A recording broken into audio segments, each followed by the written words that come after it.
and welcome to the off-season schedule of The Curling Show, the podcast that brings you interviews with the sport's top athletes and the people who shape the game. I'm Dean Gemmel, and in this edition, it was time for our annual recap of the past season with George Karrys, a guy who covers the globe to cover the game. George Karrys, editor and publisher of the Curling News and curlnews.blogspot.com, and perhaps the most well-traveled person in the game. Welcome back to The Curling Show. Thank you, Dean. Glad to be here. Well, George, all that travel in your various roles, including your media relations work with the World Curling Federation, gives you a broad perspective on the sport. Looking back on 06-07, when did curling shine and when did it fare not quite as well?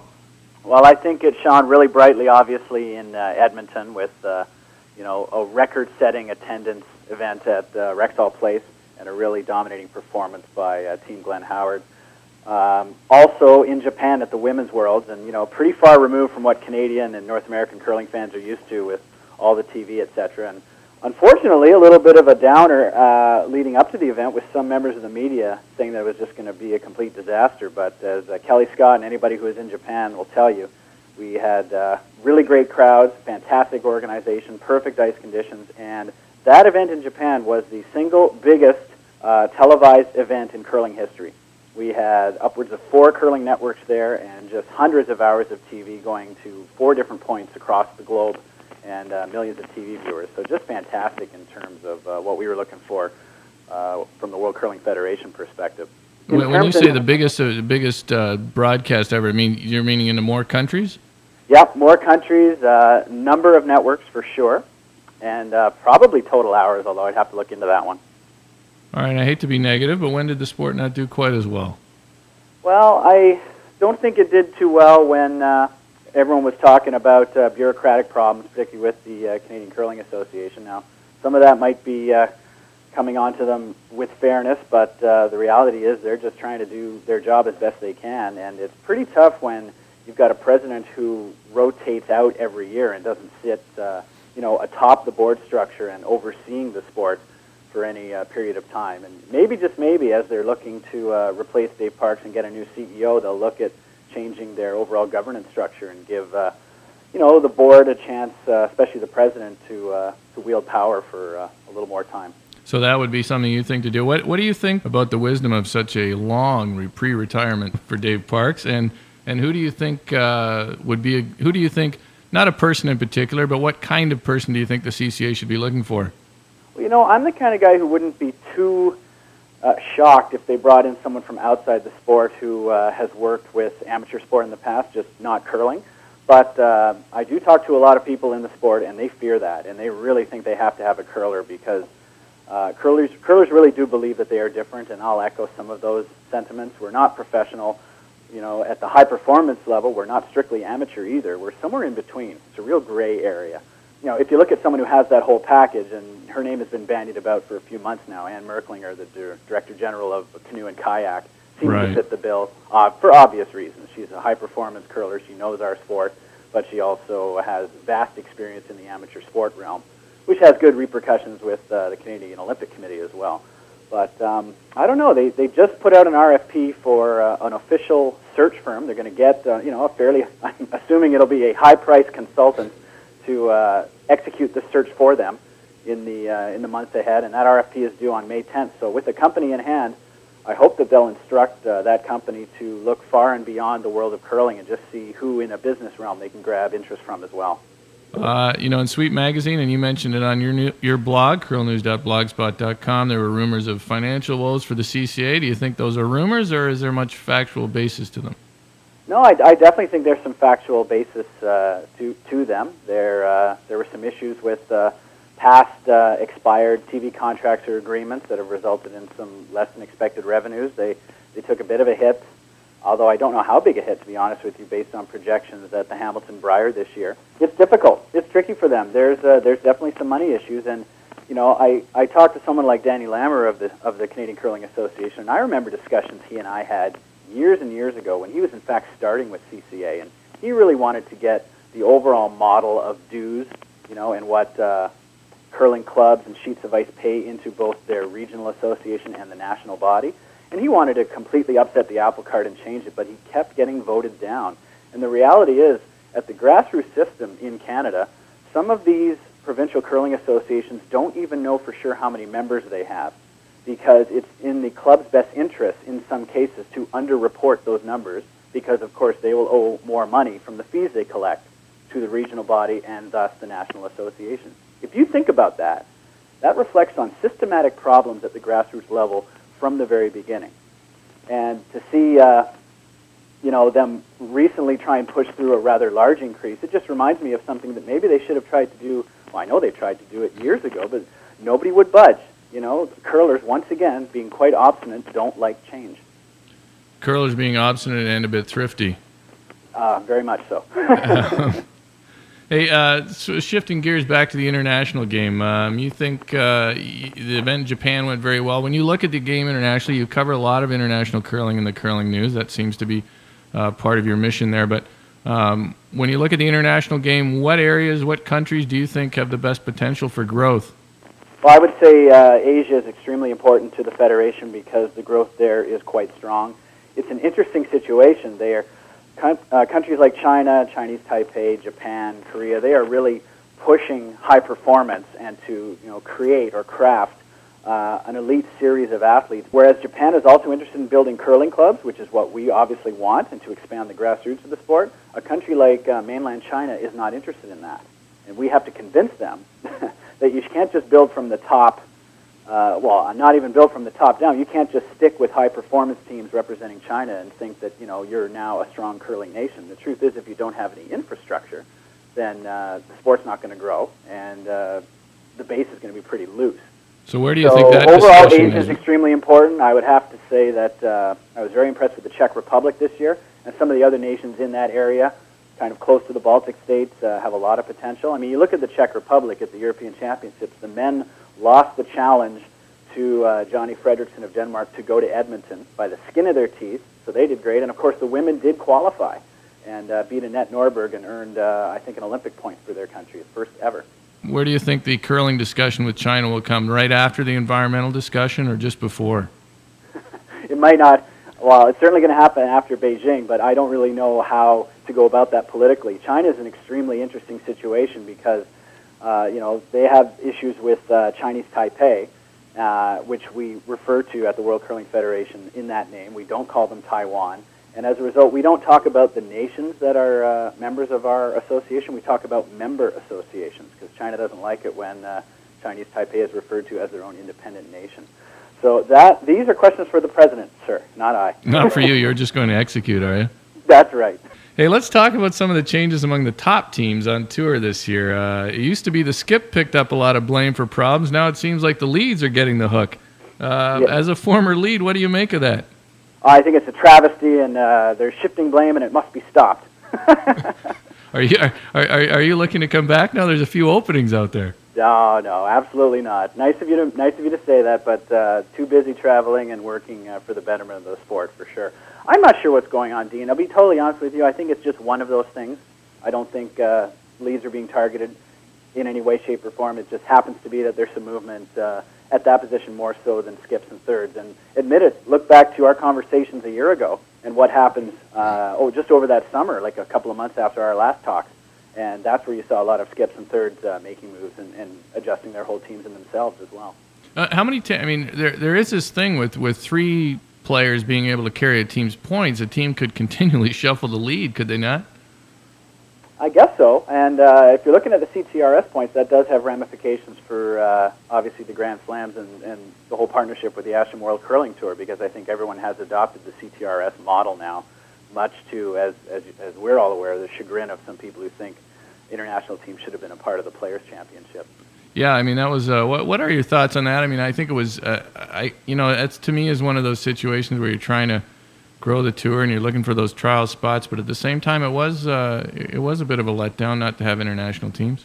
Conceivably, absolutely, but then again, Canada is the number one market, and that's the location of the most important broadcast contract at present for the Slam, for Insight Sports. So, and the fact is, the top 16 men's teams, by most measures, maybe except for your own rankings, were all from Canada.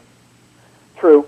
On the men's side, not the women's side. Right. And wearing my WCF hat, of course, I'd have to point out how it's a little bit disappointing that international men's or women's teams weren't a part of the Players' Championship. But then again, I mean, look where the Grand Slam Series was a couple of years ago. Exactly. Rogers Sportsnet on the way out, little did anybody know. CBC not even on the radar screen.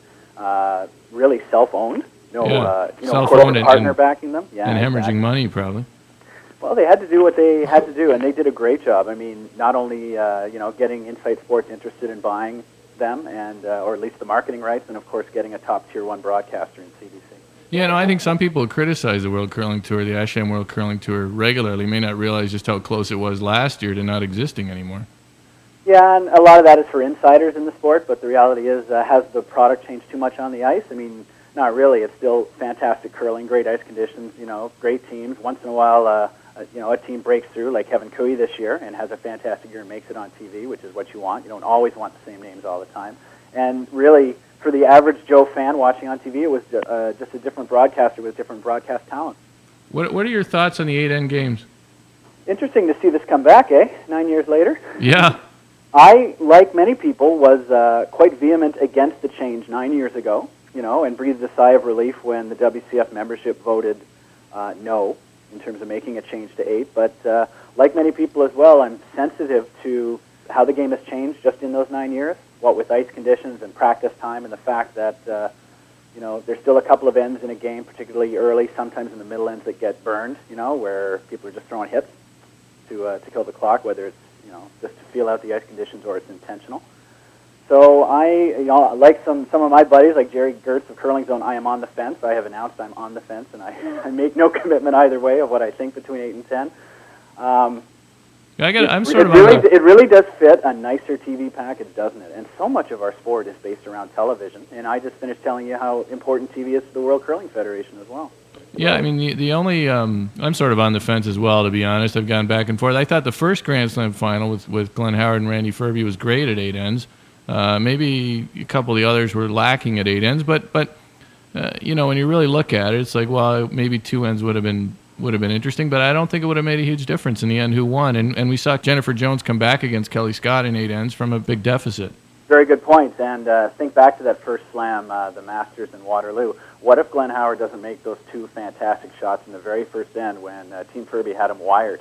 Maybe that first Grand Slam, the first event of the new TV contract for the new ASHM World Curling Tour's Premier Series would have been a dud right there. I mean, who knows? It's really interesting to follow the debate, and speaking on behalf of the World Curling Federation, there are no plans at present for any kind of vote. There are no discussions ongoing, but certainly we, as I'm sure the CCA, are paying attention to what the Grand Slam of Curling is doing with great interest. And that's part of my thing. It might be interesting if there are different formats, just like there are different surfaces in tennis. Maybe some guys do better at 8 ends than 10 ends, and that's, you're an 8-end team or a 10-end team. Well, this leads us right into mixed doubles as a discussion point, doesn't it? I have that in my discussion points. What's up with mixed doubles? First, make the rules real clear for people. 2-person teams, no sweepers, but after throwing or calling a shot, the athletes are allowed to go and sweep their own stones. Okay, here's my question on that. Can I throw without a broom and have the other person sweep? I don't know if we have that in the rules or not. I think you've stumped me. I'm going to get Keith Wendorf on the phone immediately to talk with you. Okay, because personally, I think that would be a good way to go a lot of the times. You're thinking of Jimmy Lee partnering up with someone, right? The guy. Well, I don't know how Jimmy Lee plays because he can't jump up and sweep except with his hand. He's got an amazing story that I got to tell you, and I think I listed it on the blog. But for those who didn't tune in and actually read it, he's playing against Glenn Howard, and Glenn introduces himself and says, "Hi, Jimmy, how are you?" And Jimmy is completely taken aback. He didn't even know Glenn Howard knew his name. He goes, "You know my name." So they're playing the game, and of course the Canadians are whacking him. And a voice comes from behind Glenn, really quietly. It's like, "Glenn, you let me score points." And Glenn turns around, laughing his butt off, and kind of smiles and nods at Jimmy and goes back to calling a shot. And there's another pause, and then he hears, "Then you let me score 7." He was quite popular out there in Edmonton, wasn't he? He actually went out and spent a good hour drafting a hand-drawn sign on large Bristol board before his last game, and he held it up to the crowd when the game was over in the TV cameras, and it said stuff like, "Love you all, thank you for best curling experience, from bottom of heart, Team Korea," that kind of thing. Well, that's good.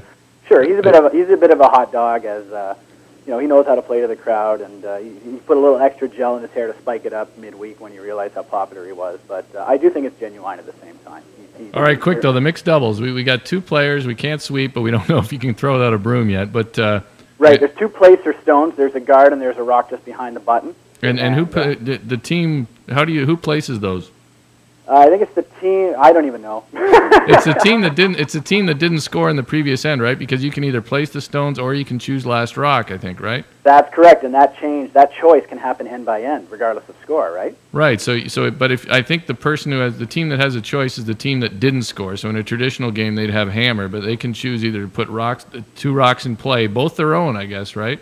Yeah, that's right. And then they don't have last rock, but they have 2 rocks in, or they can choose last rock. Right, and then there's 5 rocks each, and of course the order of throw must be first and last, and then the 3 middle stones. And as we saw in recent Continental Cups, just in the last couple of years, the teams were shifting from the traditional way of starting, which is the male throws first and last to give the guy last rock. A lot of the males are now throwing those middle 3 stones because the general thought process is if it gets really messy and you got a blast, you better give your guy, your male, 3 chances to throw the high hard one. And hopefully you're letting your gal make a smooth draw or a guard, right, to cap the final point. And the jury is still out on that as to what the best strategy is. Well, it will be interesting to see. If I went out and played it right now, I'd probably have no idea sort of how to play it, versus regular curling. I mean, I'd have some idea, I guess, but well, we did have an exhibition out in Japan before the playoffs started, and actually one of the DuPonts played with her coach for Denmark against Rob Meek and Maureen Brunt of the United States. And we've made a short introductory DVD out of that and shipped it off to our membership. And we even had World Curling Television add some graphics and some explanations with commentary by the CBC guys. Hey, can I get a copy of that? I can most definitely send that one to you. Hey, I know you're a World Curling Federation staffer, but where do you think this thing goes? Do you think it has legs? I mean, what do you think happens with it? Well, I hope it has legs, and I want to tell you and your listeners another reason why this is kind of important. It's not just about trying to get more medals at the Olympic Games. It's not just about increasing the size of a national team to include more curlers. Think about what's happening at curling clubs now. And through the Olympic movement, we're trying to get more people in the door who know nothing about curling. They see it on TV every 4 years. They get all excited. They walk into a curling club or they phone. They don't know what's going on. We call our clubs clubs. And first of all, that's restrictive just in title. Like, I understand that the St. John's Curling Club is in the process of changing their name to a curling center or a rec center. And this is a mandated request, if you will, from Danny at the CCA. It's like, don't sound like an exclusive club, guys. Let's kind of open the doors here. Plus, how hard is it for, 1 or 2 people, if you think of a couple, to sign up for curling without a full team? Where are the other 2 going to come from? Then you have to get to meet people, and what if the existing skip and third aren't too receptive to the new curlers? Mixed doubles offers an opportunity for club grassroots level growth that we have not experienced before. We can get couples involved in the sport. The game is half the length, and that might increase some revenues at the bar afterwards. It's not just a rush to get home to the 3.5 kids or your second job after a game. There's all kinds of interesting grassroots things that can open up as a result of mixed doubles, and we invite people to think about that. Well, I've been put in charge at our club of starting the mixed doubles league, but one of my concerns about all that, I like a lot of that, but my only concern is if it got too popular, you have a bunch of 2-person teams. You have actually fewer people in the club because there's fewer people on the ice, and I don't know, 4 people sitting around after a game having beer isn't quite as much fun as 8. So I'd hate a club to sort of move too big to it. You know what I mean?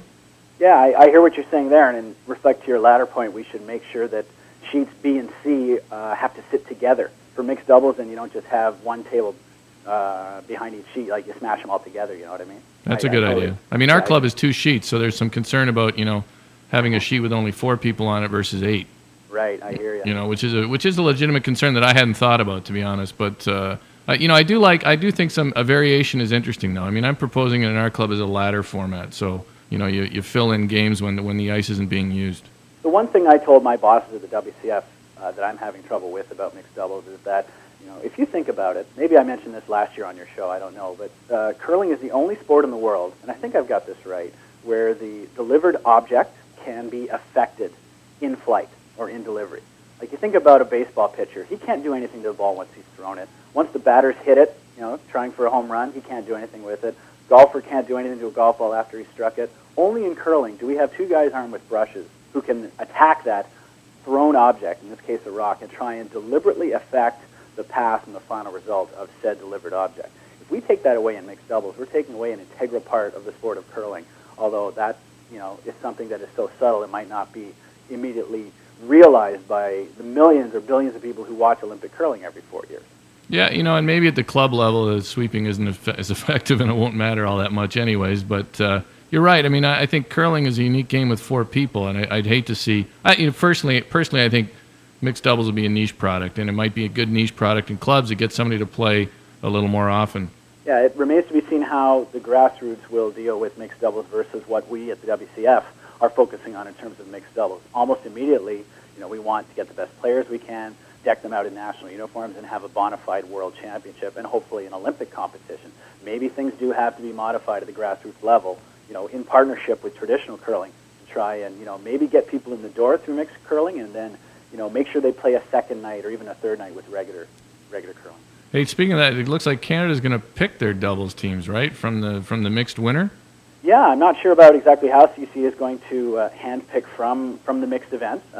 They may go straight to the championship team and say, okay, there's four of you. Which of you are coming to our first World Mixed Doubles Championship in Viramäki, Finland? Down here in the U.S., we have a one-off play down. Just go, show up, and play. Okay. So show up in Bemidji, Minnesota. Hey, finally, cross-Canada teams. I don't want to sort of say that I was all that pressing here, but I did talk to Jim Wade after the 2005 Canadian Olympic trials, and I said it seemed to me that the big carrot has become the trials. Won't teams start to ignore provincial boundaries and put themselves together to play in the trials? Do you think this is a trend where it's just going to grow and grow and grow beyond John Meade, Wayne Middaugh, and Colleen Jones, Georgina Wheatcroft? It's possible. If you look at the talent pool, there's, off the top of one's head, you might think there's only a handful of curlers, even in Canada, the strongest curling nation, who can get away with this kind of thing. But you look at what's done internationally. Geography and curling club locale is not an issue for a lot of international teams. Like Sebastian Stock, who didn't represent Germany this year, has lived in Switzerland for years, to be honest with you. We have seen this before at the 1987 Olympic trials, before Calgary 88. I'd like to think that, events in Canada like the Brier and the Scotties, anyone's national championship still have value, but the reality is this started back in 97 with the first, quote, first real Olympic trials in Brandon. The Brier and the Scotties is now a means to an end. It is a way to get yourself into the Olympic trials, and now that the door has been open to other events like on the World Curling Tour, basic regional curling tours, the assembly of CTRS points, in other words, I think you're going to see more and more teams start looking beyond their own borders in terms of their formation. And I think a lot of people look at it and say, well, I could bust my hump and play in a couple Briers and get to a trials, or I could not do that play down routine and still get into the trials, which is what I'd really like to play in. I consider Brad Gushue's words a year ago when he came to the Brier after winning Olympic gold, his team, and of course they were just there on tour and talking to people and enjoying the Brier. Of course they didn't have the chance to compete in their playdowns to try and go to the Brier, right? But Brad pointed out that he is like the first of a new generation who never had Brier dreams growing up as a young man. He's young enough that it was always Olympics from the moment he shifted sports and started curling. And it's different for you and I, Dean, and for anyone sure. and different for anyone bygone era or recent curling who actually had that Brier dream when we didn't even know if there was going to be Olympics or not. And I think a lot of people look at it, even if they don't win the Olympic spot, just playing in the trials is pretty extraordinary. Absolutely. I mean, that's the best of the best, and all it's missing is crowds that are decked out in various provincial gear, right? You don't have the Blue Nosers with their blue noses and their yellow hats, and you don't have Northern Ontarians with their moose antlers and the crazy cans. The moose call, yeah. The moose call, exactly. Well, you know what? I sure hope there's room for both, and I think there will be. But the Brier, like you once called the Brier, sort of like Fenway Park of curling, and I think that's a good place for it to be. The only thing I worry about is the CCA. That's kind of their meal ticket, the Brier, and if their meal ticket becomes a once every 4 year event versus a once a year event, that's a bit of a problem for them. And I'm heartened by hearing things coming from people like Warren Hansen. Warren realizes that the Brier is in danger of becoming a one-trick pony, or six tricks, if you think about the 6 city centers it'll rotate amongst, and he knows that it has to get out there, and certain or other curling events in the CCA season of champions have to increase their outward popularity and start getting in more crowds and more interest, maybe closer to a level of a Brier or a Scotties. So there's all kinds of reason for optimism that the Mandarins recognize what some of the potential issues are moving forward. And I honestly can't imagine a better situation for the CCA to be in now. Besieged on all sides, still having some communications problem, no one really knowing the good things they do and just focusing on what they perceive to be the bad. But the reality is, you got a new chief executive officer coming in. We don't know who it is. Going to be in place by Christmas probably, if not sooner. And also a competitions guy right under Warren Hansen coming in. What an opportunity, new president. What an opportunity to maybe change the way they do business, or at least maybe the way some of the optics are presented to the public. And I think it is a time for optimism in the game, despite the difficulties of some of these organizations like the CCA. But you're right, they do a lot of good things. And I do think the sport is more popular than ever. I know here in the United States, demand is definitely outstripping supply. If we could get 50 curling clubs built, we'd fill them for sure. Isn't that the issue? And I knew it would be. Once, everyone's been pushing American curling and how America is kind of the promised land for the future secure success of the sport since Nagano, especially since Salt Lake when you guys hosted. But we also knew that at the same time, you're going to have a bricks and mortar problem. And that's one of the reasons the WCF got involved in interest-free loans for sets of curling rocks and actual building and construction of venues, in countries like the States. In fact, any country in the world that wants to apply for it through their national association. But even that isn't going to cut the mustard. We need some equity partners, need some private investors. You've got to attract. We need somebody to leave the USCA about $50 million when they die.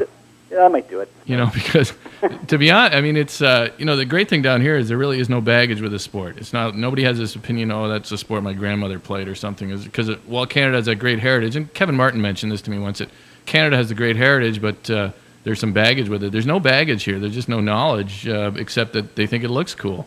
And that's what's really steering a ton of growth in the States and in Europe and in Asia. Looking at things from the WCF perspective, is the fact that it is purely Olympic. Olympic status has been an incredible stamp of professionalism, if you will. It's a dangerous word in curling. Well, it's interesting, too. I remember when the Olympics came about, I'm still a traditionalist at heart sometimes, and I was like, do we really need the Olympics? But it's been huge. All right, George, we end with a run back, unless you have something else you want to add before I get to that. No, I don't think so. Again, what a great year for the sport of curling. 9 curling books coming out from October through Russ Howard's most recent book in March. A couple more in the pipeline for this fall. Just 50th anniversary of the curling news. Some fantastic TV commercials on the air. Great events both in the CCA and WCF pantheon. I'm pretty excited, Guy. Hope you are too. I am excited. I did like those spots as well. Boy, it was a lot of fun to watch those. Thanks, Dean. I'll give you guys a scoop, you and your listeners. We're actually thinking of continuing that next year. We have 2 fall issues in November, December, and that's still a part of the 50th anniversary 2007 season, so we might just go all again. Yeah, it was great. They're simple, a simple idea, but if you're a curling fan, it was great. Hey, okay, we finished with a run back. Here we go. I'm ready. Some of this we might have already covered, so I might have to delete a few. But Jamie Korab versus Corey Naharney in a sociability contest. We need a TV contract. Lead players with opinions. Welcome addition to the sport. Oh, you're a former lead there. Yeah, well, I don't know. I think leads may have to shelve some opinions for a while. The women's uniforms at the Scotties Tournament of Hearts.